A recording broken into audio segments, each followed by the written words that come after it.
So, Emiliano Vargas made some noise the other night by stopping his opponent, Alexander Espinoza. Let's talk about it. Vargas rushes to take the center of the ring and his lead hand looks a little bit more dominant. These are small things, but it shows that Vargas understands that boxing is a game of inches. Vargas starts conceding ground a little bit while standing on his front foot. He's setting a trap. He takes another step back and off to the side, again putting a lot of weight on the front foot. He's baiting his opponent. And as he does it yet again, his opponent tries to time Vargas leaning in, but because he's punching out of range, Vargas is able to shift some weight to the back foot and control that punch. While it may look like Espinoza is in control, it's Vargas who's puppeteering him.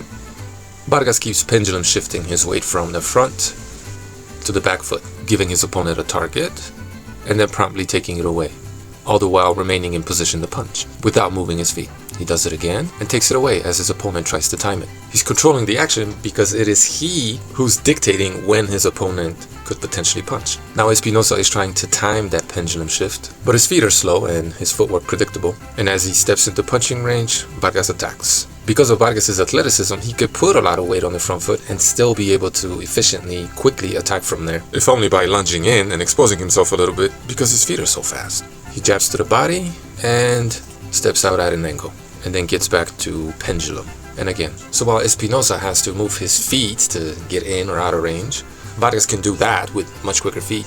Additionally, he could lean into and out of range while keeping his feet more or less in place, which also makes him a lot faster. Espinoza probes the guard and attacks, but because of the difference in range, he really has to lunge in to get at him, and Vargas is nowhere to be found. Again, the range, speed, and quickness allows Vargas to go back in straight lines, and his opponent is unable to take advantage of it. And even if he were able to advance and get close to him, because of how fast Vargas' feet are, he sits and is ready to punch. Pendulum, he does it again, except this time throws a hard feint to break up his opponent's rhythm. Espinoza bites. It helps to be quick and explosive. It makes your feints that much better. Vargas has a habit of dropping that lead hand of his, which could be a bait or liability, but his opponent is too slow to take advantage of that. And before he can even think about throwing another punch, Vargas' quick feet carry him all the way across the ring and out of range, which is why he could get away with these mistakes, going straight back, bouncing. And I suppose if his opponent were to follow him out, he would set his feet very quickly and punch. But someone might make him pay for making this mistake first before he adjusts. Something to consider. Still bouncing. Front foot, back foot. Front foot, probe. He's switching it up a little bit now. Back foot. And as he puts weight on the front foot, his opponent tries to take advantage of Vargas' rhythm and attacks. But because it is Vargas who's controlling range and his opponent tries to be less predictable, he just reacts without stepping in, which means he's out of range. Because again, Vargas is the one controlling range. Back foot, front foot, probe, and now he layers it with a second phase of attack. Jab to the body. Look at the foot speed difference. Vargas is still in balance, his opponent is falling off balance. Jumping up in the air, something we talked about Vargas not doing, and he gets touched upstairs. Quicker, faster guys can get away with these mistakes while at the same time making you pay for them.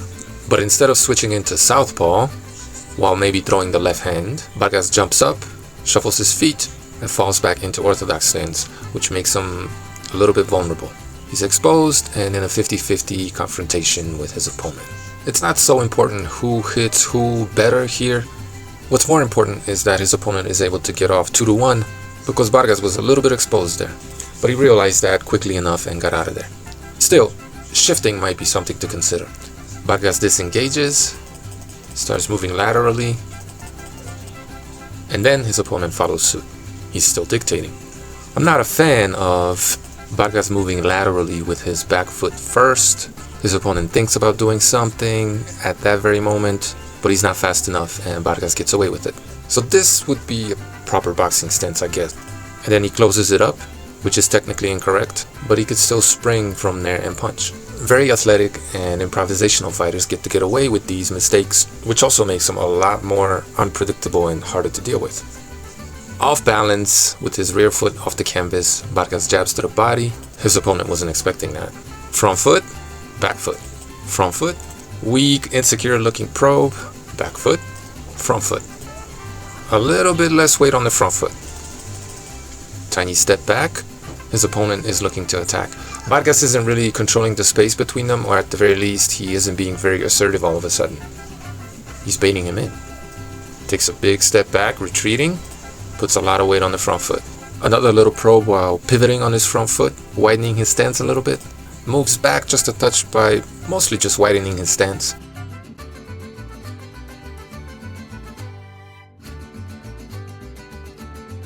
Baits his opponent in, avoids that jab, hits him with a good punch over the top. Vargas took control right away, and he was being mostly aggressive. When he was pendulum shifting his weight from the front to the back foot, it was mostly to advance, and then he switched it up, started moving back, started feigning insecurity, in my opinion, with some weak feints and mostly retreating, which encouraged his opponent to attack. He set up a trap, hit him with a good punch. Espinoza is rocked back a little bit, but he still has his feet under him. He readjusts his front and his back foot while putting his guard up and ducking. He's very aware of what's happening, and that's Vargas attacking him. So because he's off balance, exposed, and maybe a little bit rattled, he has no choice but to sit down on the canvas to avoid that punch. And then he pretends he can't get up. So there is a tell on Espinoza's jab. There. He drops it a little bit while bending his knees, pulls it back, and before he can even spring forward with it, Vargas is already pulling back away from it. And even though he gets a little bit touched there and blinded, he's so locked in on the target, he knows exactly where it is. He gets excited right there, jumps in, and instead of throwing the jab on the way in, tries to line them up for the right hand. I like how he doesn't wind that punch up, but just throws it straight. It's hard to talk about good decision making in an inexperienced fighter in a moment of excitement such as this one, but I wonder if throwing a jab on the way in might have been a better idea. The jab would have likely had the same effect, except it had more chance of hitting his opponent. But he went for the gusto there and missed. His opponent tried a little bit, but he realized pretty quickly he was way in over his head, got a little rocked by a punch, and decided to check out of the fight. He's a jobber. Emiliano Vargas showed athleticism, quickness, good reaction time, speed. This tells me nothing about his punching power, but I was impressed by how quickly he was able to take control, puppeteer his opponent. He knew what his opponent was going to do before he did it, and he took advantage of that very swiftly and efficiently.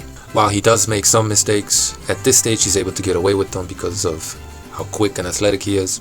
And given the very quick and efficient offensive adjustments he was able to make in this fight, I wonder if he'd be able to make similarly quick defensive adjustments had the necessity presented itself. But this guy wasn't able or willing to test him like that, which doesn't mean that his next opponent, who realizes he may not be able to deal with Vargas' skill, might decide to just take a few punches in order to give some, which could be interesting. I have no doubt Vargas grew up around world-class boxers and was basically raised in the gym because he shows signs of being a pretty advanced fighter, but we need to see more. He needs to be developed. They need to step him up and put him in fights where the opponent will actually try a little bit harder. But there's definitely a lot to like about this guy, and I'm pretty excited about his future.